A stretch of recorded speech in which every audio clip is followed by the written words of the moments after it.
और बिहार में हम बात करेंगे AIMIM की, यानी असदुद्दीन ओवैसी के पार्टी की, जो कि बिहार में एक ऐसे राजनीतिक दल हैं जो एक पर्टिकुलर इलाके में, एक खास इलाके में लड़ते हैं और वहाँ से उन्होंने पिछले चुनाव में सीटें भी जीती हैं। उन्हें उनके ऊपर जो आरोप लगता है वो आरोप ये लगता है कि वो भाजपा के बी टीम है और वो जो मैदान में खड़े होते हैं, मैदान में जो उतरते हैं, उनका मकसद जो है वो मुस्लिम वोटों में बिखराव करना है, जिसका सीधा नुकसान जो है वो आरजेडी और कांग्रेस जैसी पार्टियों को होता है। हालांकि पिछले कुछ दिनों से जो इनकी पार्टी है, यानी कि AIMIM जो है, वो कुछ अजीब तरह के वक्तव्य दे रही है। पहले उन्होंने महागठबंधन से मांग की कि उन्हें महागठबंधन में शामिल किया जाए और उन्हें सम्मानजनक सीटें दी जाए, और उसके बाद कल जो है उन्होंने एक पत्र भी लिख दिया लालू प्रसाद यादव को, जिसमें उन्होंने मांग की कि उन्हें शामिल किया जाए। तो आखिर इसके पीछे राजनीति क्या है? उनके ऊपर अगर आरोप लग रहा है कि वो भाजपा के बी टीम है, तो उसके बाद वो महागठबंधन में शामिल होने की बात क्यों कर रहे हैं, और ये मैसेजिंग जो चल रही है, ये क्या मैसेज देना चाहते हैं? इस पर बात करने के लिए रवि उपाध्याय जी हमारे साथ मौजूद हैं। वरीय पत्रकार हैं, बिहार की राजनीति को बखूबी समझते हैं। रवि जी, स्वागत है आपका NDTV के इस खास कार्यक्रम में। ये बताइए कि जो AIMIM कर रही है, जो ये मामला है क्या? आखिर वो क्या सही में महागठबंधन में शामिल होना चाहती है, या ये केवल एक पोस्चरिंग है, मैसेजिंग है जनता के बीच में? देखिए, निश्चित रूप से ओवैसी, बैरिस्टर ओवैसी जो है बहुत इंटेलिजेंट और राजनीति में हम कहें तो चतुर वो माने जाते हैं, और ठीक उनको कहा जाता है कि भारतीय जनता पार्टी की बी टीम है, क्योंकि वह देखिए वो स्ट्राइक कहाँ करते हैं, वो सीमांचल के उन पॉकेटों में करते हैं जहाँ पर मुस्लिमों की बहुलता है, मुस्लिम वहां पर अधिकांश वोटर हैं, तो उस क्षेत्र में वह स्ट्राइक करते हैं। और 2020 भी आपने देखा कि वह 5 सीट पर चुनाव लड़े, उसमें एक उनके जो प्रदेश अध्यक्ष हैं अख्तरुल इमाम अमौर सीट पर, वही एकमात्र उनके साथ, बाकी 4 जो उनके जो रेस्ट जो MLA थे वह सब राष्ट्रीय जनता दल लालू प्रसाद यादव की पार्टी में शामिल हो गए। तो यह इस बार वह दुख और पीड़ा की बात वह कहा करते थे कि अब हम आरजेडी को सबक सिखाएंगे, लेकिन अब सबक क्या सिखाएंगे? अब तो खुद आग्रह विनती हो रहा है कि किसी तरीके वो जो आग्रह कर रहे हैं रवि जी, क्या वो आग्रह केवल पोस्चरिंग है?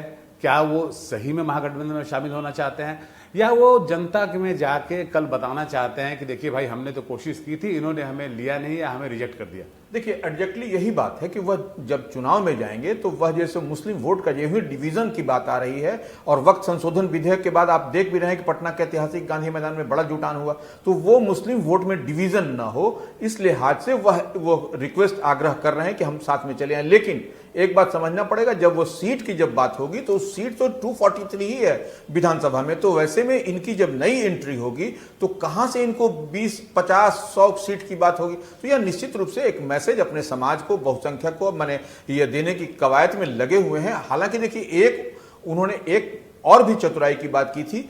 बीते दिन वो आए थे बिहार के दौरे पर, और वह जब चुनाव प्रचार प्रसार माने समझ लीजिए उनका शुरू भी हो गया है बिहार में, तो वो आए थे तो उन्होंने ढाका में घोषणा भी किया था कि राणा रणधीर को हम चुनाव लड़ाएंगे यहां से।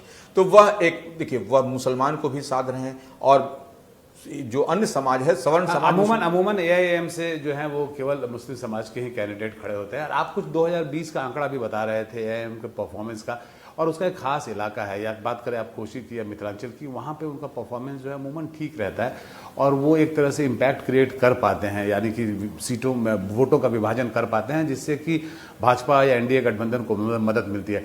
इस बार भी आपको लगता है कि ओवैसी की जो पार्टी है वो ये काम कर पाएगी बखूबी मैदान में? नहीं, देखिए, इस बार का समीकरण कुछ बदला हुआ। ये 2020 नहीं है, 2020 में जो है सो AIMIM जो है सो ग्रैंड सेकुलर अलायंस के तहत लड़ी थी। इस बार जो है सो आप देखिए कि इस बार समीकरण बदला हुआ है। हम बार बार एक बात कहते हैं, वक्त संशोधन विधेयक को लेकर मुस्लिम भी एकदम पूरी तरह से फोकस्ड है कि उनको क्या करना है और कौन सा लाइन लेंथ लेना है इस बार के विधानसभा के आम चुनाव में।